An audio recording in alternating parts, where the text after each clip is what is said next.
अस्सलाम वालेकुम नाज़रीन, आप देख रहे हैं न्यू बीबीसी न्यूज एचडी और मैं हूं आपकी मेजबान सना चौधरी। शामिल करते हैं आज की अहम खबरें।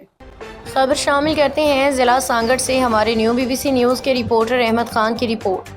पुलिस मुकाबले के बाद फरार होने वाले मुलजिम जख्मी हालत में गिरफ्तार। शेदादपुर में SHO Shahdadpur incharge 15 incharge Jatia motorcycle force के शानदार कार्रवाई के नतीजे में फरार होने वाला जवाबदार मुकाबले के बाद जख्मी हालत में गिरफ्तार। पुलिस ज़राए के मुताबिक दौरान गश्त मुलजिम ने फरार होने की कोशिश की, जिस पर पुलिस एहलकारों ने बहादुरी का मुजाहरा करते हुए इसका ताक़ुब किया।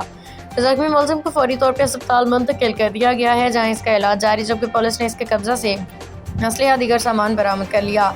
पुलिस हुकाम का कहना है कि गिरफ्तार मुलजिम के खिलाफ मज़ीद तहकीकात जारी हैं। इसके दीगर जराइम में मुलविस होने के शवाहिद भी हासिल किए जा रहे हैं। इलाके की आवाम ने पुलिस की बरवक्त बहादुराना कार्रवाई पे इत्मीनान का इजहार करते हुए एसएचओ शेदादपुर और उनकी टीम को खराज तहसीन पेश किया है। अब तक के लिए इतना ही। मज़ीद खबरों और अपडेट से बाखबर रहने के लिए देखते रहें न्यू बीबीसी न्यूज एचडी।